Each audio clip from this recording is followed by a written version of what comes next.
Sabe por que a maioria de nós se sente tão bem na natureza? A ciência explica. Quando estamos cercados por árvores, rios e céu azul, nosso cérebro fica feliz.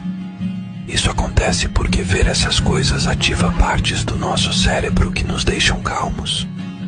Além disso, ouvir os sons suaves da natureza nos ajuda a relaxar. As cores verdes e azuis que vemos lá fora também têm um superpoder. Elas nos fazem sentir tranquilos. E tem mais. Quando estamos na natureza, conseguimos esquecer das preocupações e curtir o momento. É como se a natureza nos desse um abraço que acalma a nossa mente.